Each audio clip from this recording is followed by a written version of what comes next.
네, 안녕하십니까. 네, 저는 오늘 강의를 맡은 대구 가톨릭대학교 병원 소화기내과 조교수로 있는 조형호라고 합니다. 이렇게 만나 뵙게 돼서 반갑습니다. 제가 발표할 주제는 위장관 질환의 관리에 대한 내용이고, 위랑 대장, 소장 등 우리가 음식을 먹고 소화를 하는 위장관에 대한 여러 가지 질병들에 대해서 한번 말씀드리도록 하겠습니다. 들어가기에 앞서 일단 건강검진을 많이들 하실 거로 알고 있습니다. 특히 이제 위암이나 대장암 검사를 많이 하시는데요. 먼저 위암 건강검진을 하고 나면 한 1, 2주 정도 있다가 이렇게 결과지가 날라오게 됩니다. 위암 결과지에는 이렇게 결과와 판정에 대해서 적혀 있고, 크게 보시면 위축성 위염 또는 장상피 화생 또는 식도염 이런 말씀을 많이 들어보셨을 겁니다. 그리고 우측에 판정란을 보시면 양성질환이라고 적혀 있는 것을 보셨을 겁니다. 다음 대장암 건강검진을 하고 났을 때는 결과에는 분변 잠열 검사가 음성이다 또는 분변 잠열 검사가 양성이다 이렇게 판정 통보서를 받은 적이 있으실 겁니다. 양성과 양성, 앞서 보여드린 위암에서도 양성질환이라고 하고 대장암에서도 양성이란 말이 있습니다. 이 양성은 한국말로는 똑같이 양성이지만 한자로는 좀 다른 의미를 가지고 있습니다. 위에 있는 양성은 반대말이 음성으로 양과 음의 차이를 나타내는 말이고, 아래에 있는 양성은 어질다, 착하다는 뜻의 양성, 반대말은 악성이 되겠습니다. 먼저 양성과 음성, 양과 음에 대해서 보시면 양력, 음력 할 때 그 양자입니다. 또는 양수, 음수, 더하기, 빼기 이렇게 볼 수 있습니다. 예를 들어 코로나 검사를 했는데 양성이다 하면 다들 아시겠지만 코로나에 확진된 것이다, 코로나가 걸린 것이다 라고 알 수 있습니다. 이때 양성은 검사 결과가 양성이다 그렇게 이해를 하시면 되겠습니다. 반대로 코로나가 음성이다 하면 코로나가 아니다 이렇게 알 수 있습니다. 다음 양성, 반대말이 악성인 경우에는 양성질환 또는 반대말로 악성질환, 착한 것과 나쁜 것, 그냥 단순 무록이냐 정말 암이냐를 나누는 기준이 됩니다.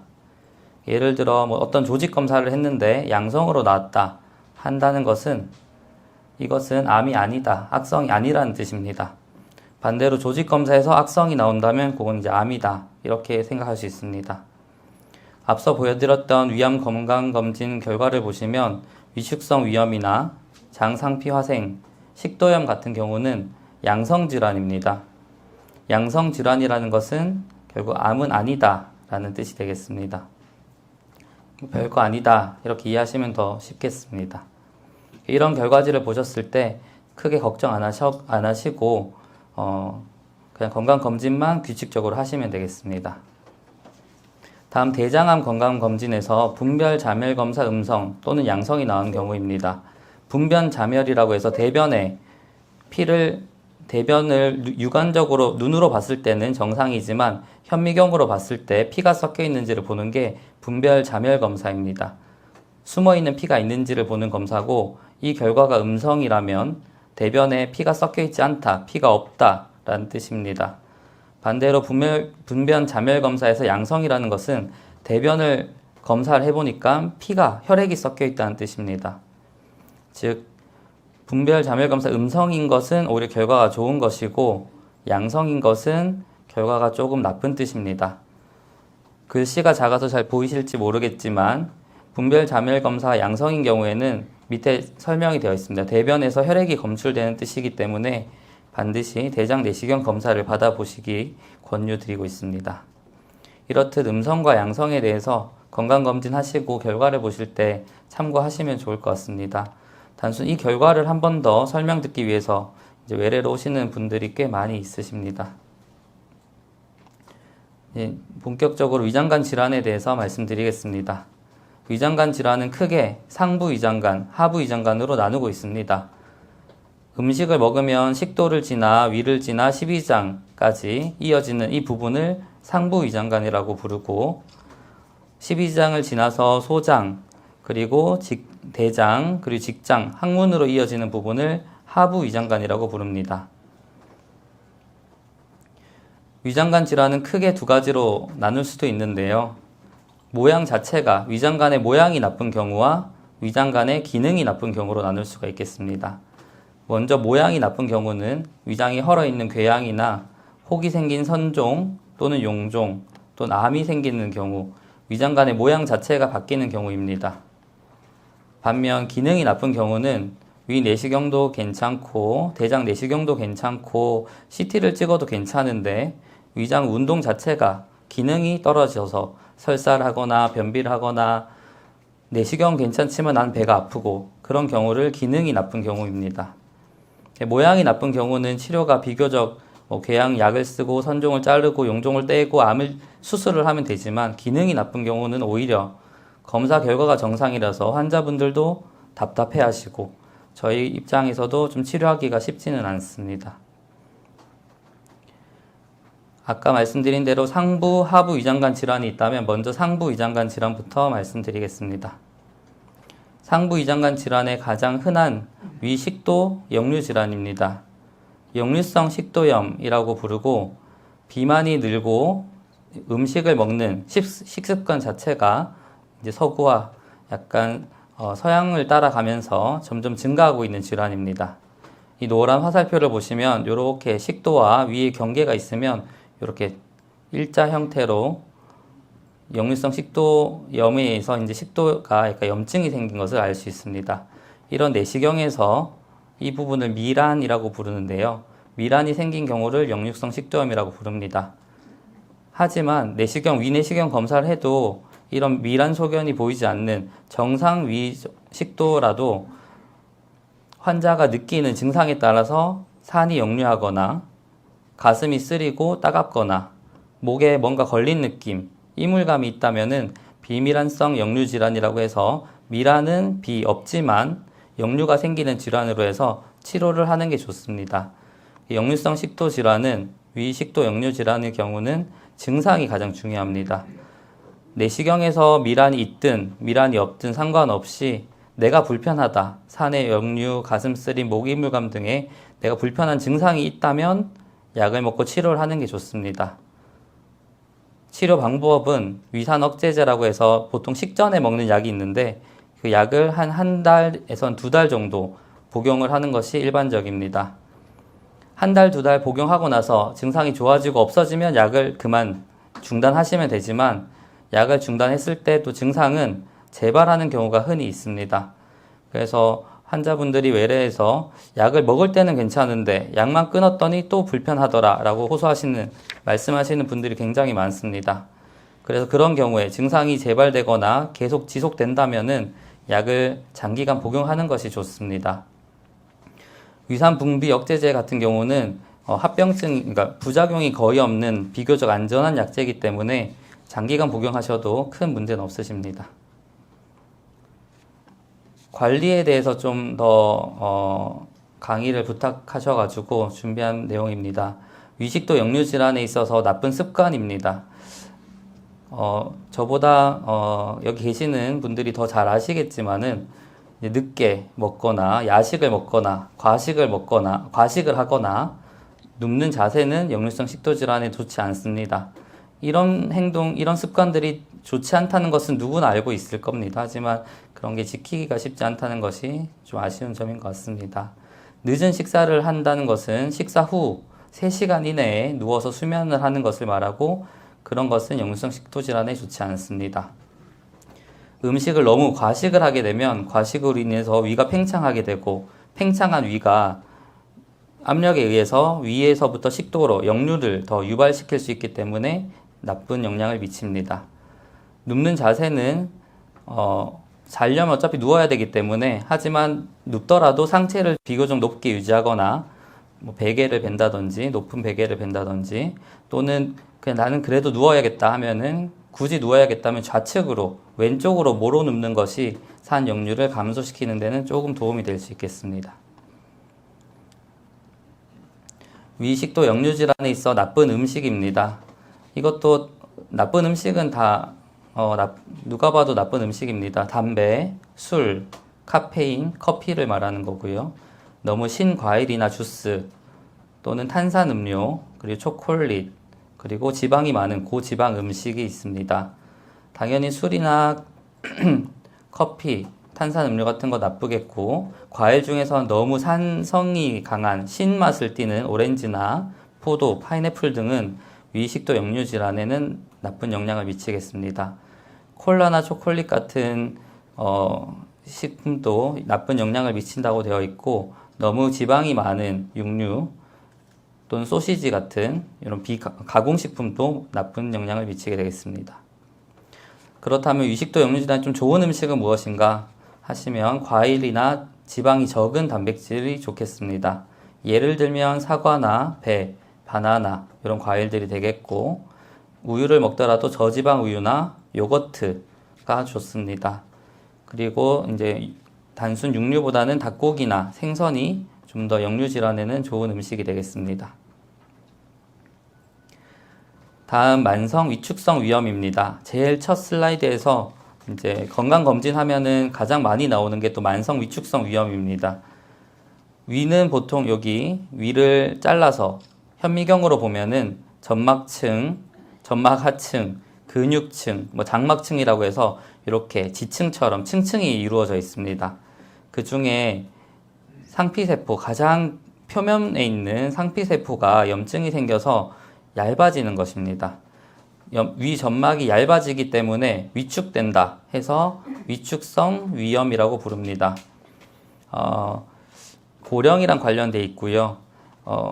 아기들 처음 태어났을 때 피부가 뽀송뽀송 하다가 나이가 흐르면서 얼굴 피부가 얇아지고 이마에 주름살이 생기는 것과 똑같습니다.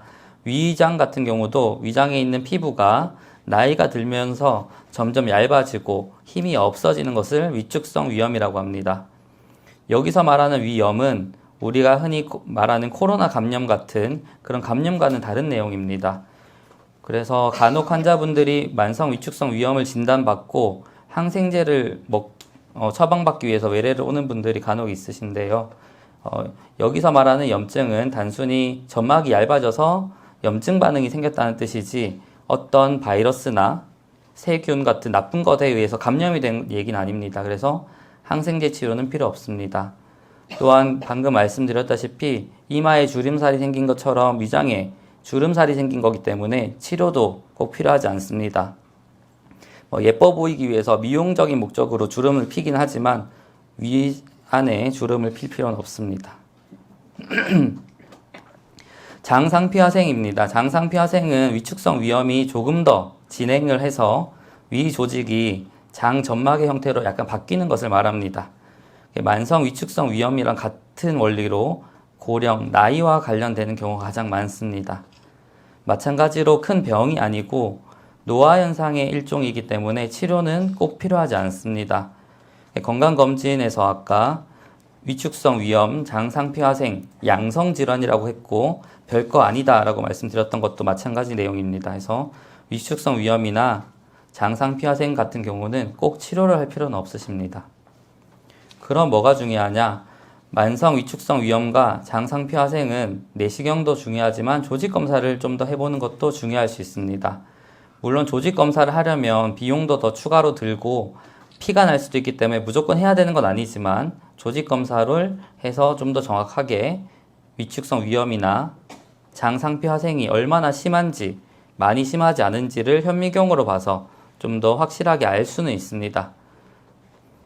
그리고 40대 미만의 좀 젊은 연령인 경우에 헬리코박터라고 하는 위장에 균이 있으면은 균을 제거하는, 균을 없애는 제균 치료를 하고 나면 위축성 위염이나 장상피화생이 일부 좋아질 수도 있다는 연구도 있습니다.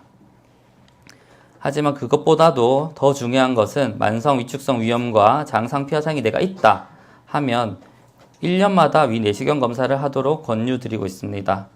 보통 국가에서는 짝수년생이시면 짝수해마다, 홀수년생이면 홀수해마다, 예를 들어 올해는 23년도니까 뭐 57년에 태어났다 하면 올해 내시경을 받게 되어 있는데요.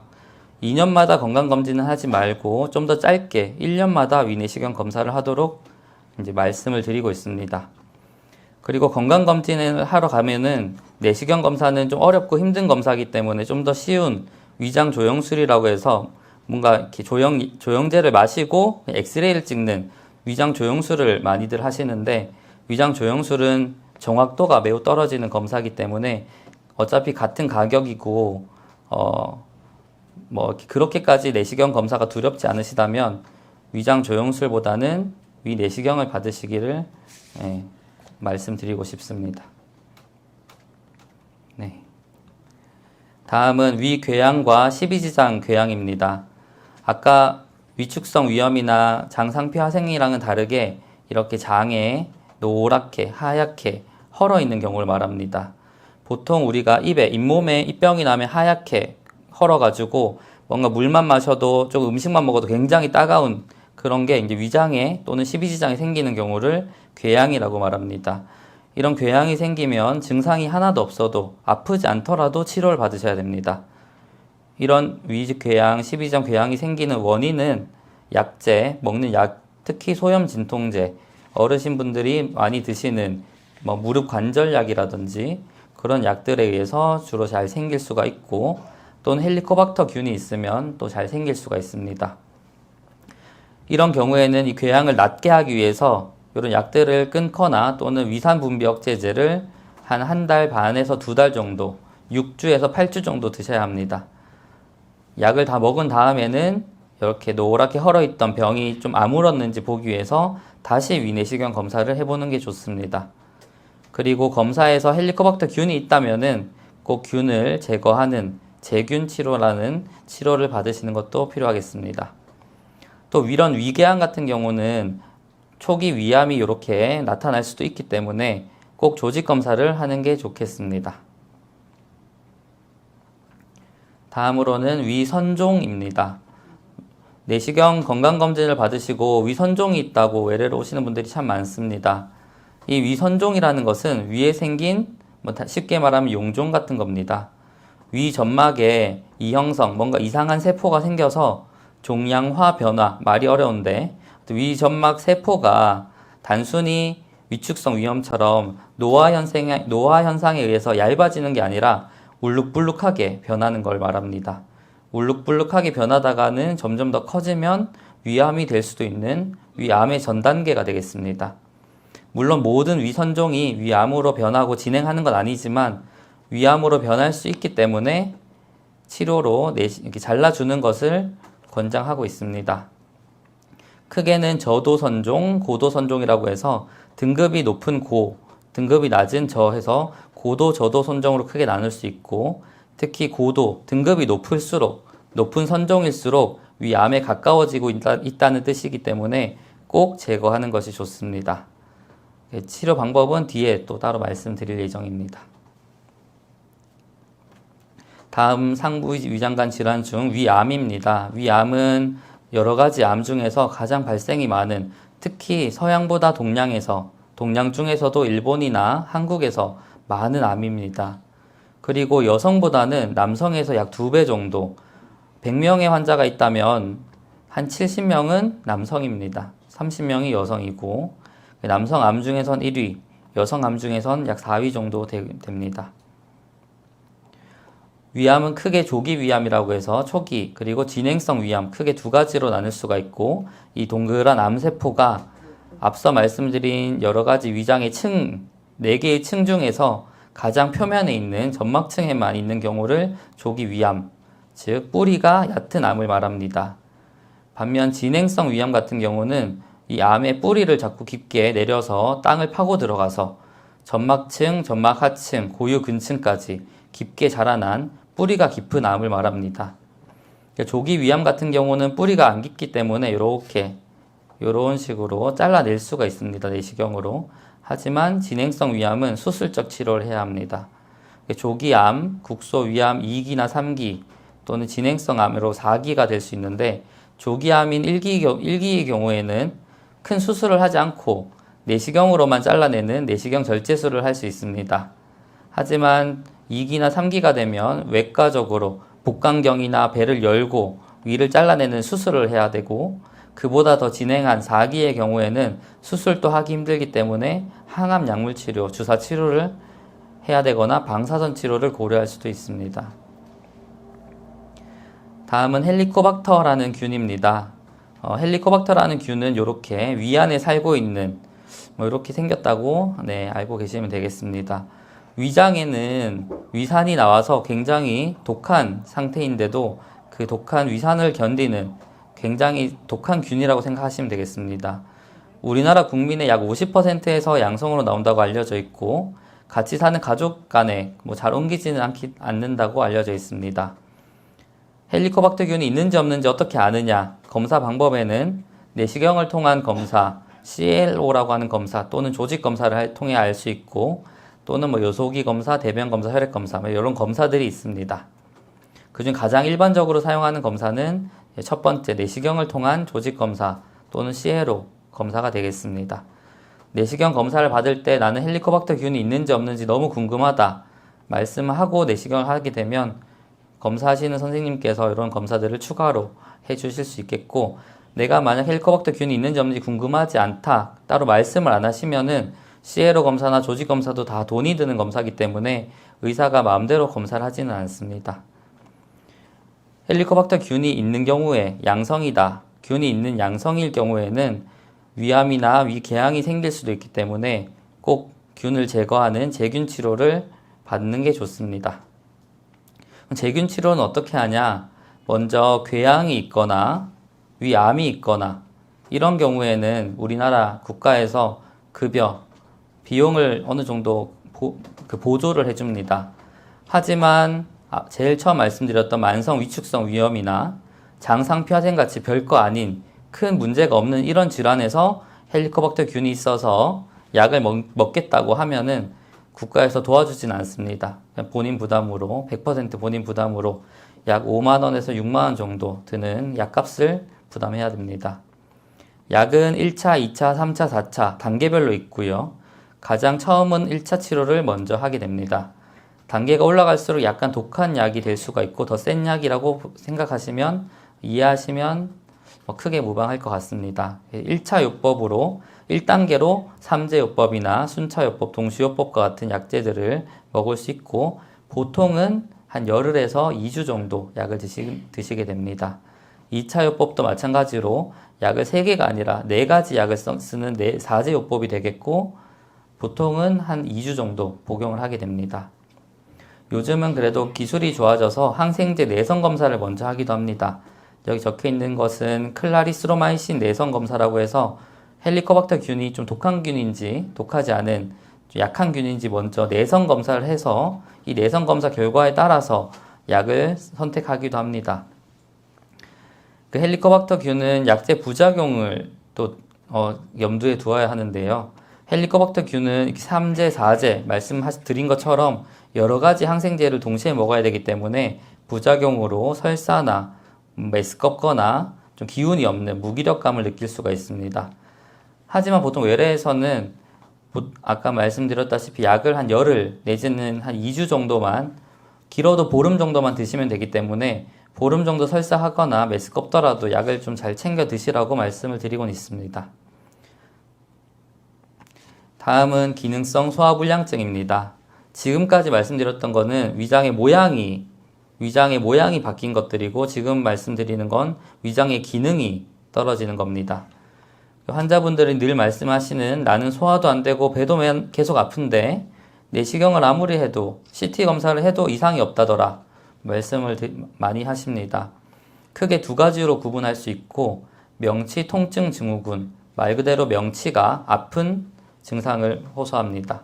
또는 식후 고통 증후군, 식사 후에 아픈 증상을 호소합니다. 이 경우에는 아까도 잠깐 말씀드렸지만 환자도 답답하고 의사도 답답한 그런 상황인데, 보통 소화제나 위장간 운동조절제 등을 복용해보고 그래도 증상이 좋아지지 않고 아프고 심한 경우에는 항우울제, 신경안정제를 같이 복용하는 것이 도움이 됩니다. 이 신경안정제가 머리에만 작용하는 것이 아니라 위장에도 작용해서 위장을 조금 안정시켜주는 역할을 할 수 있습니다. 때로는 제균 치료, 헬리코박터 균 때문에 이런 소화불량증이 생길 수도 있기 때문에 균을 치료해주면 좋아지는 경우도 더러 있기는 합니다. 기능성 소화불량증의 나쁜 음식들은 아까 역류성 식도염이랑 비슷합니다. 고지방 음식, 기름에 튀긴 음식, 또는 유제품, 우유나 치즈와 같은 유제품, 또는 밀가루 음식, 특히 빵, 케이크 또는 면으로 된 파스타, 라면과 같은 국수 같은 그런 음식들, 밀가루 음식들이 소화를 좀 잘 안 되게 하는 그런 음식이 되겠습니다.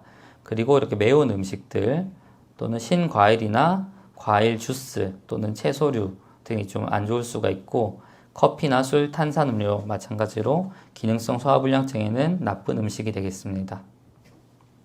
그럼 어떤 음식이 좋으냐?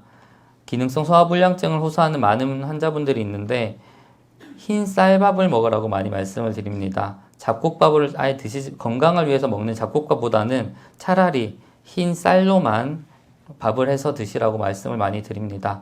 쌀은 소장에서 완전 소화 흡수가 돼서 위장에 가스를 적게 만드는 효과가 있습니다. 또는 차를 좀 간혹 드시는 것도 도움이 되겠고, 명치 통증을 유발하는 물질들을 좀 억제해주는 효과가 있습니다. 생강은 사실 크게 증명된 것은 아니지만 몇몇 연구에서 몇몇 이제 위의 수축 또는 배출을 촉진시켜서 포만감을 좀 감소시켜 줄 수도 있다. 이 정도로 알고 계시면 되겠습니다. 다음으로 하부 위장관 질환. 방금까지 식도, 위, 십이지장에 대해서 말씀드렸고, 지금은 소장, 대장, 특히 대장에 대해서 말씀을 드리겠습니다. 과민성 장증후군입니다.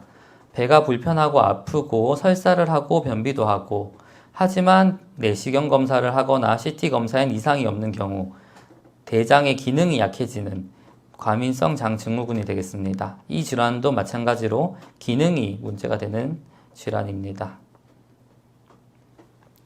이 부분은 제가 설명을 드릴까 말까 고민하다가 일단 가져왔습니다.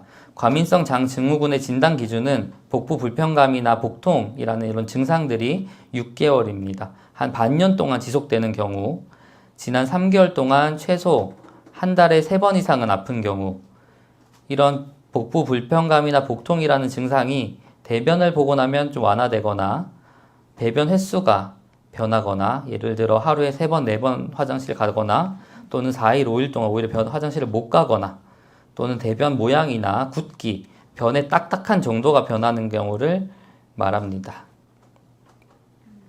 과민성 장증후군은 크게 설사를 주로 하는 설사형 과민성 장증후군이 있고, 오히려 변비가 심하게 나타나는 변비형 과민성 장증후군이 있습니다.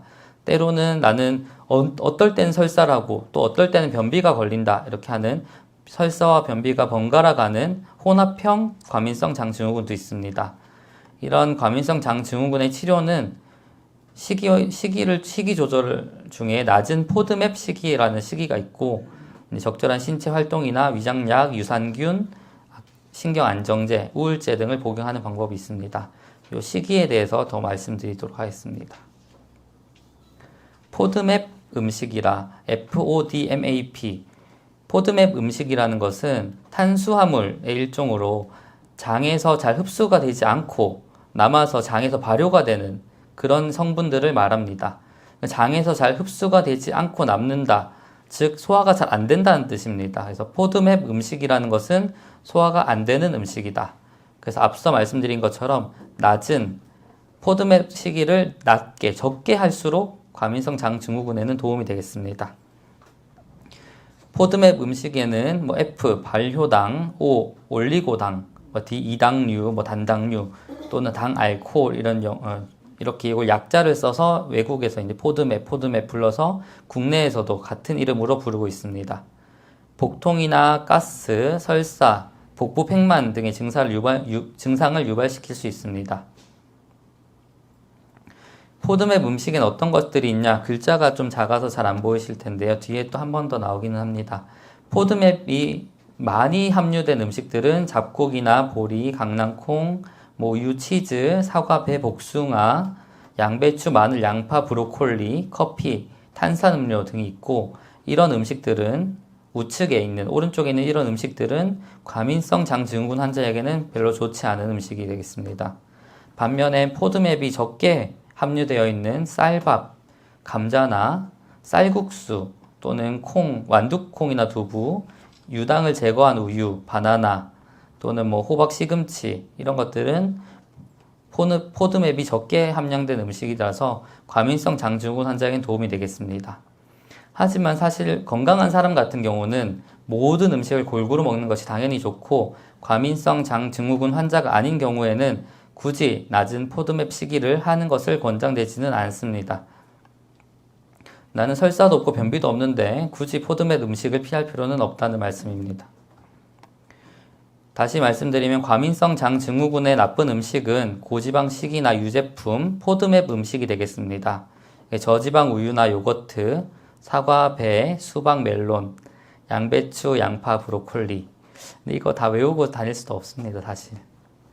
과민성 장증후군에 좋은 음식은 식이섬유나 낮은 포드맵 시기, 쌀로 만든 음식, 두부나 나물이 되겠습니다. 당근, 토마토, 감자, 고구마, 상추, 시금치, 바나나나 딸기나 포도, 쌀로 만든 음식이 소화가 잘 됩니다. 두부나 생선 같은 음식들이 내가 과민성 장증후군이 있는 것 같다 하면 이런 음식 위주로 식사를 하는 것이 권장된다는 뜻이고, 건강한 사람들이 굳이 이게 위장에 좋다는 뜻은 아닙니다. 과민성 장증후군에 좋은 습관으로는 당연히 건강한 습관, 누구나 다 아는 내용이지만 한번 말씀드리자면 규칙적으로 식사를 하고, 물을 자주 마시고, 차와 커피는 적게 마시고, 술이나 탄산음료, 콜라, 사이다 섭취를 줄이고, 과도한 섬유질이나 전분, 밀가루 종류의 음식 섭취를 줄이도록 하고, 신선한 과일이라도 너무 많이 먹지 말고 약 80g 정도 하루 한 두세 번 정도 드시는 게 좋다고 말씀드리고 싶습니다. 다음 변비입니다. 변비는 다음 6가지 중에 2가지 이상을 만족하는 경우 변비라고 말할 수 있습니다. 대변을 보는데 너무 힘을 많이 줘야 되거나, 변이 너무 딱딱하고 단단하게 나오거나, 배변을 하는데 항문이 꼭 막힌 듯한 느낌이 들거나, 대변을 보기 위해서는 꼭 손가락을 넣어서 파내야 되거나, 배변을 하고 나서도 뭔가 변을 다 보지 못한 잔변감이 있거나, 이런 횟수가 일주일에 3회 미만으로 변을 보거나, 이런 증상들 중 2가지 이상이 있다면 나는 변비가 있다라고 생각을 할 수 있겠습니다.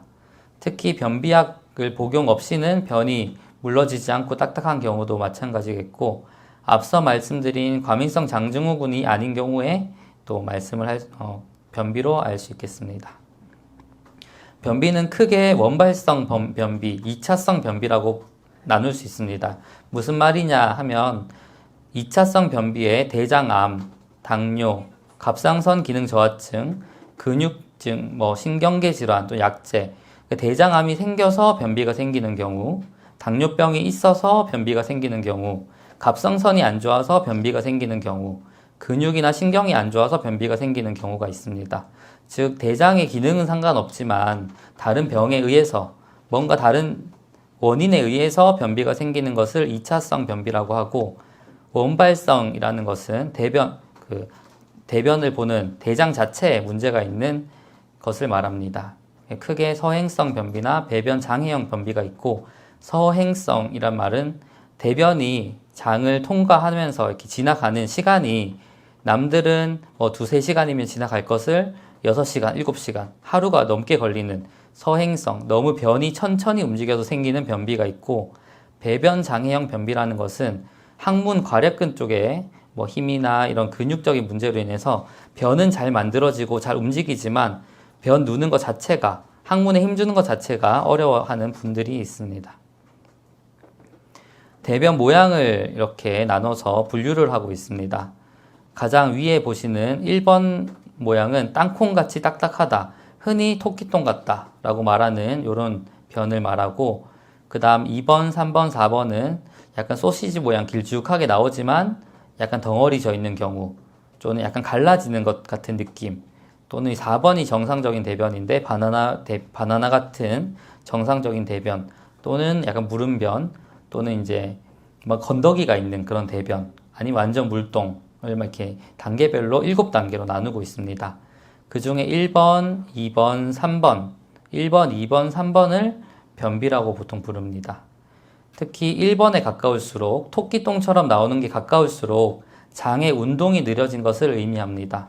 장이 빨리빨리 움직여서 변이 생기면 빨리 항문으로 내보내야 하는데 그 운동 기능이 느려져서 변이 동글동글 이렇게 토끼똥처럼 나타나게 됩니다. 앞서 말씀드린 서행성 변비를 말한 서행성 변비가 이에 해당하겠습니다. 배변 횟수도 감소하고 변이 굵기가 단단해지는 그런 특징이 있겠습니다. 이런 변비를 치료하는데 이제 뭐 물론 약물도 있겠지만 식이요법이나 생활요법을 보면 하루에 물을 1.5리터 이상 충분히 물을 마시고 섬유소가 풍부한 야채나 과일, 곡물들을 잘 섭취하시고 가공식품, 소시지나 이런 것들, 냉동식품 또는 유제품, 육류의 섭취를 비교적 줄이도록 하시고 식이섬유 보조제나 유산균과 같은 것들을 보조적으로 먹어주시면 복용하시면은 좋겠습니다. 생활요법 뻔한 얘기지만 스트레스를 줄이고 유산소 운동, 걷기를 자주 하시고 복부 마사지를 자주 하시고 엄마 손은 약손 자주 하시고 변이를 느낄 때 참지 말고 화장실에 가 있는 그런 생활요법이 좋겠습니다. 변비에 나쁜 음식은 술, 담배, 카페인, 탄산음료 또 나왔고 감 또는 인스턴트 식품이 변비에는 나쁜 음식이 되겠습니다. 변비에 좋은 음식으로는 이제 현미나 콩, 채소와 같은 특히 과일 중에선 푸른이나 키위, 푸른이라고 해서 최근에 과일이긴 하지만 요즘에 마트에 가면 다 팔기 때문에 변비가 심한 분들은 푸른이나 키위와 같은 음식을 먹는 것도 도움이 되겠습니다. 그리고 어르신들이 많이들 좋아하시는 청국장 이런 것도 변비에는 굉장히 좋은 음식이 되겠습니다. 다음 이 부분은 이제 염증성 장질환이라고 해서 또 위장의 구조적으로 위장 모양 자체가 변하는 질환입니다. 앞서 말씀드린 변비나 설사, 과민성 장증후군은 위장은 문제가 없지만 위장 구조적으로 내시경이나 CT에는 문제가 없지만 기능적인 문제가 있었던 거라면 염증성 장질환은 이렇게 장이 허는 질환입니다. 염증성 장질환 중에서도 크론병이라고 하는 병은 예전에 미스터 트롯에 나왔던 연기 또는 윤종신이 크론병에 진단받아서 이렇게 이슈가 되기도 했었습니다. 입에서부터 항문까지 입, 식도, 위, 십이장, 소장, 대장, 항문까지 소화기관 전체에 발생할 수 있고 염증이 점점 더 심해지는 장질환입니다. 염증이 심해져서 복통, 배가 아프고 설사를 하고 때로는 이렇게 헐어있는 장에서 피가 나서 혈변을 보기도 합니다. 또는 항문 주변에 이렇게 누렇게 고름이 생기거나 구멍이 나는 항문 질환도 생길 수 있습니다. 이런 병이 있다면 약물 치료나 수술적 치료를 받을 수 있겠습니다. 크론병은 사실 고령에서는 거의 발생하지 않고 젊은 연령에서 많이 생기는 질환입니다. 염증성 장질환 중에 궤양성 대장염은 고령에서도 흔히 생길 수 있는 질환인데 아까 앞서 말씀드린 크론병 같은 경우는 입에서부터 항문까지 발생할 수 있다면 궤양성 대장염은 이름에서부터 알 수 있듯이 대장에만 생기는 질환입니다.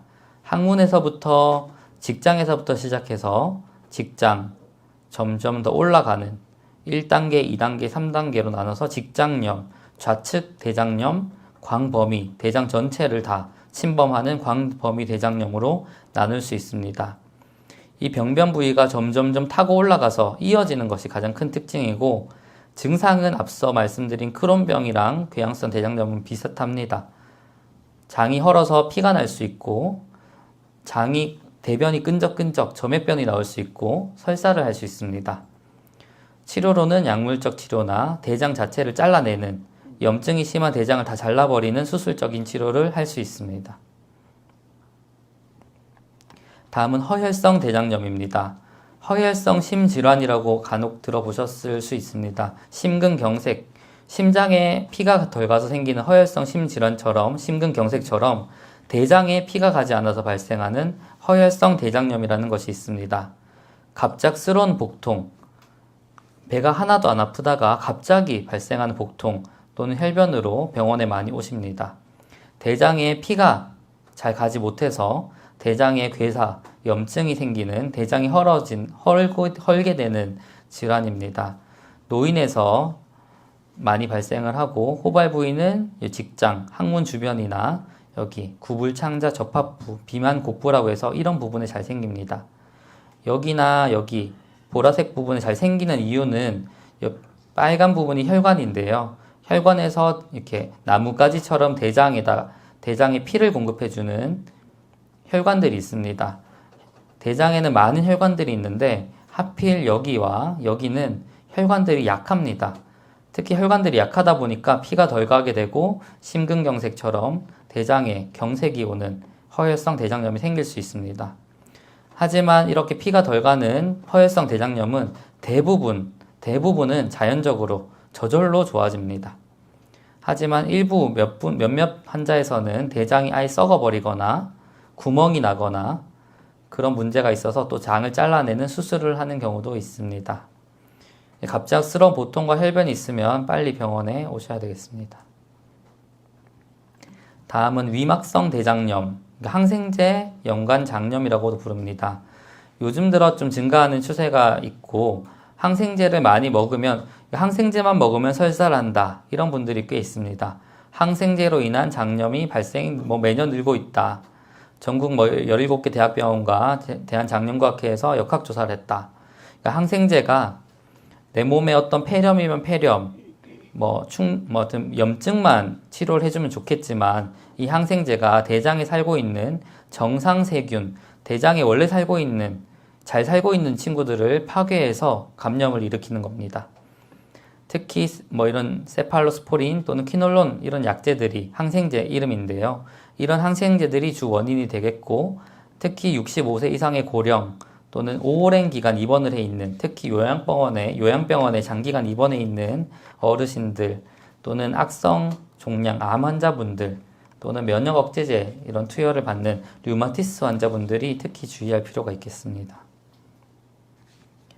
다음으로는 대장 개실입니다. 개실이라는 말은 들어보신 분들도 있을 텐데요. 대장의 벽으로부터 작은 주머니가 튀어나와 생긴 것이고 흔히 말하는 함정 같은 겁니다. 대장에 이렇게 까맣게 움푹 패여 있는 그런 병을 대장 개실이라고 합니다. 대장 개실은 또 나이가 들면서 생길 수 있고 특별한 문제를 일으키지 않으면 치료를 할 필요가 없습니다. 그냥 대장에 함정이 몇 개 있다고 한들 크게 문제가 없다면 치료가 할 필요 없습니다. 하지만 이런 개실에는 염증이 생길 수가 있고 개실에 염증이 생긴 것을 개실염이라고 합니다. 개실에 염증이 생긴 경우는 염증을 치료하는 항생제를 투여하셔야 되겠고 또는 우측 사진 보시면 빨갛게 개실에서 피가 나는 개실출혈이 생길 수도 있습니다. 이렇게 개실에서 대장에 있는 함정에서 피가 나면 클립, 쪽집게 같은 걸로 여기 개실을 딱 집어줘야 됩니다. 그래서 딱 막아주면은 이렇게 지혈이 돼서 피가 더 안 나는 것을 볼 수 있습니다. 이렇게 이건 클립이라고 보통 부릅니다. 대장 개실염에 좋은 음식이나 습관은 앞서 나온 내용들이랑 거의 유사합니다.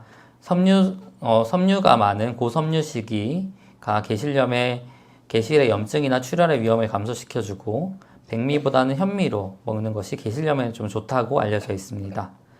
수분을 하루에 1.5리터 이상 충분히 섭취하는 것이 좋겠고 너무 서양식 식생활이나 육류를 과다하게 섭취하는 것을 줄이는 게 좋습니다. 체중 감량이나 금연도 권장되고 있습니다. 다음으로는 대장 용종입니다. 대장에 발생하는 동그란 혹, 이런 것들을 용종이라고 부르고 용종은 크게 암 발전 가능성이 있는 선종이 있고 또는 암 발전 가능성이 높지 않는 과형성 용종 또는 염증성 용종이 있습니다. 용종 중에서도 볼록볼록한 것들을 다 용종이라고 한다면 그 용종 중에서도 선종이나 여러 가지 종류가 있다는 걸 알고 계시면 좋겠습니다. 용종을 제거했다. 그럼 다음 대장 내시경 언제 해야 되는지 많이들 물어보십니다. 그래서 너무 용종이 많거나 5개 이상, 10개 이상, 크기가 너무 크거나 또는 이형성이 동반됐다고 해서 선종이 좀 심하게 왔거나 이런 경우에는 보통은 3년 정도 간격을 두고 대장 검사를 하라고 말씀드리고 좀 더 나쁜 경우에는 한 1년에 한 번씩 대장 검사를 하기도 하지만 일반적으로 대장 내시경은 3년 내지는 5년 정도 있다가 검사를 하시면 되겠습니다. 다음은 대장암입니다.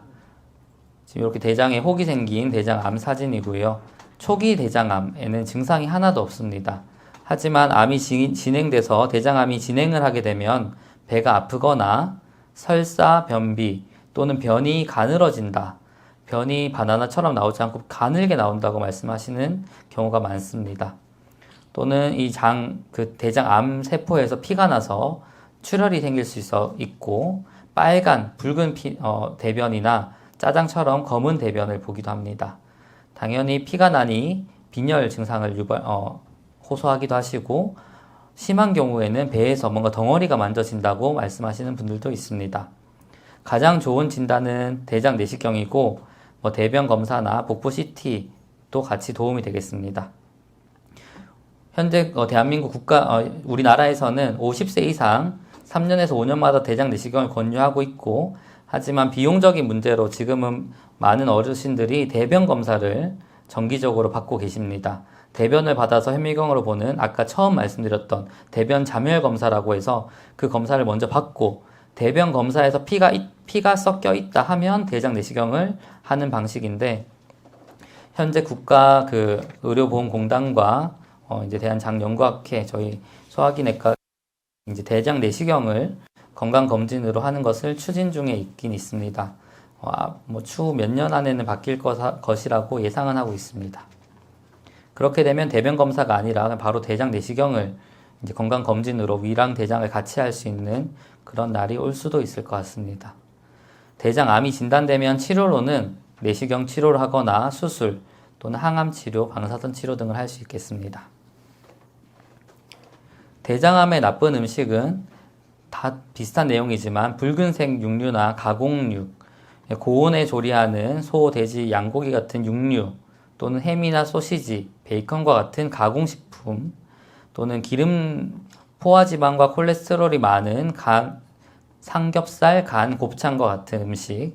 그래서 고기를 드시더라도 돼지고기의 안심이나 등심과 또는 목살 같은 게 대장암에는 그나마 좀 더 낫겠다 말씀드릴 수 있겠습니다.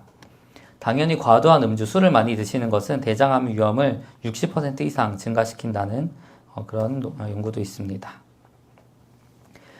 대장암에 좋은 음식은 앞서 말씀드렸던 음식들처럼 식이섬유, 채소와 과일, 그리고 칼슘이 좀 좋다고 알려져 있습니다. 유제품이나 뼈째 먹는 생선, 두부나 고추잎, 깻잎 등 이런 음식들이 담즙산이나 지방산의 결합을 막아서 대장암을 감소시킨다. 이런 얘기도 있습니다. 채소와 과일은 포화지방이나 콜레스테롤이 적은 이거 아까 이건 제가 나중에 수정을 해야겠습니다. 그리고 식이섬유는 이제 보리나 오트밀, 현미, 호밀 이런 것들이 이제 대장암의 장기 생존 향상률에 도움이 된다고 알려져 있습니다. 거의 마지막이고 치료 목적의 내시경으로 제가 지금 시술을 하고 있는 것들을 몇 가지 말씀드리겠습니다. 내시경은 진단 목적으로도 하지만 치료를 목적으로도 많이 하고 있습니다. 그래서 용종이 있으면 용종을 절제하거나 내시경 점막 절제술이라고 해서 볼록한 용종을 철망으로 이렇게 동그란 철망으로 묶어서 잘라내는 용종 절제술 또는 넓적한 용종을 이렇게 바늘로 찔러서 볼록하게 만든 다음 철망을 이용해서 올가미를 이용해서 잘라내는 내시경 점막 절제술과 같은 시술을 할 수 있고 이런 시술에는 출혈이나 장에 구멍이 나는 천공의 위험성은 있습니다. 좀 더 용종이나 혹이 큰 경우에는 점막하 박리술이라고 단순 이렇게 철망으로 자르지 못하는 경우에는 아예 내시경 칼을 이용해서 동그랗게 파내는 이런 시술도 하고 있습니다. 마찬가지로 출혈이나 천공의 위험성은 있을 수 있겠습니다. 또는 대장암이 너무 진행해서 대장이 이렇게 막혀버리는 경우에 임시적으로 대장 길을 넓혀주는 스텐트 삽입술을 또 할 수 있습니다. 식도암, 위암, 대장암 등 이제 어떤 암이든 위장을 막게 되면은 대변이든 음식이든 내려가지 않기 때문에 철망을 이용해서 이렇게 넓혀주는 시술을 할 수 있습니다.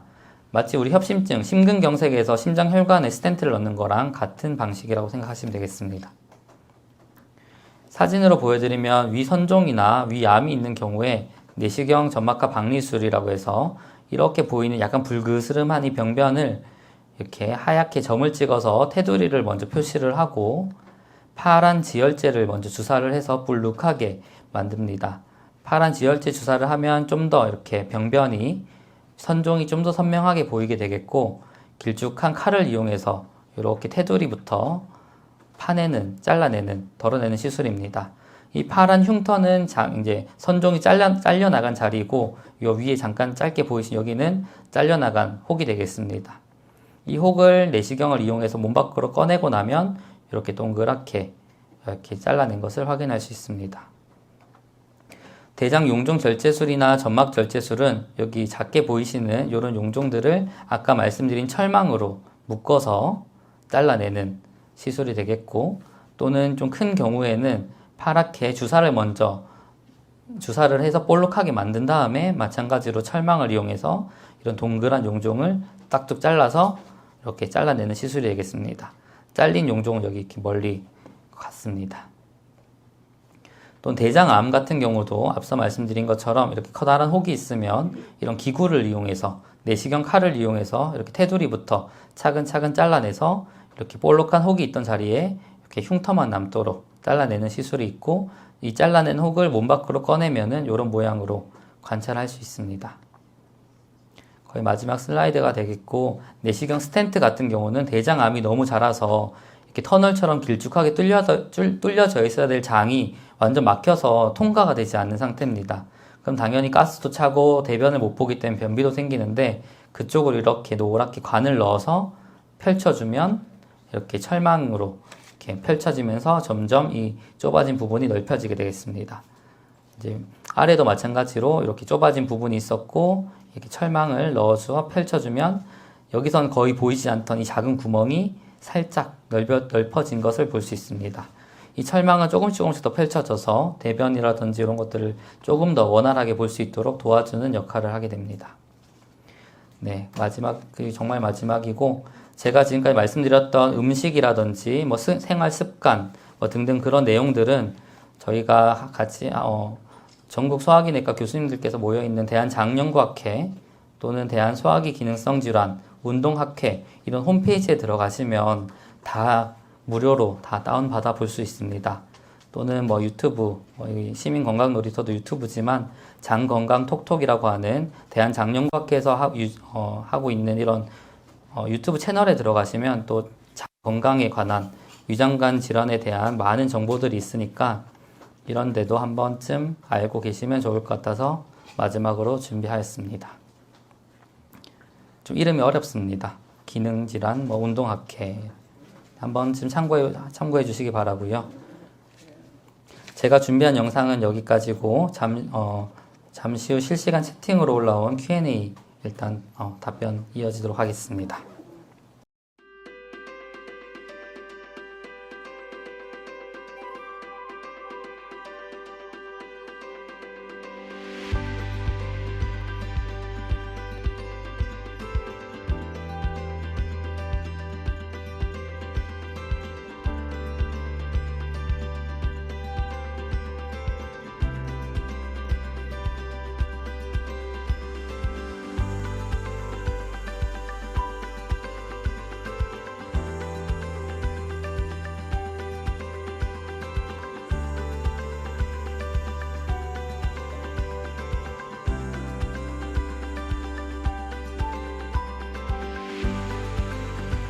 네, 실시간 Q&A 먼저 말씀드리도록 하겠습니다. 먼저 정진용 님이 주신 질문으로 위경련이나 속쓰림, 소화불량의 일상생활에서의 관리법이 궁금하다 말씀하셨습니다. 사실 위경련 같은 경우는 언제 어떻게 생길지 모르는 증상이라서 일상생활에서 관리하는 것은 쉽지 않은 것 같습니다. 속쓰림, 소화불량도 마찬가지가 되겠고, 앞서 말씀드렸던 내용들 중에서 이제 너무 자극적인 매운 음식이나 짠 음식 또는 탄산음료, 술, 담배, 카페인 등의 그런 음식 조절 정도가 위경련, 속쓰림, 소화불량 증상에 도움이 될 것 같습니다.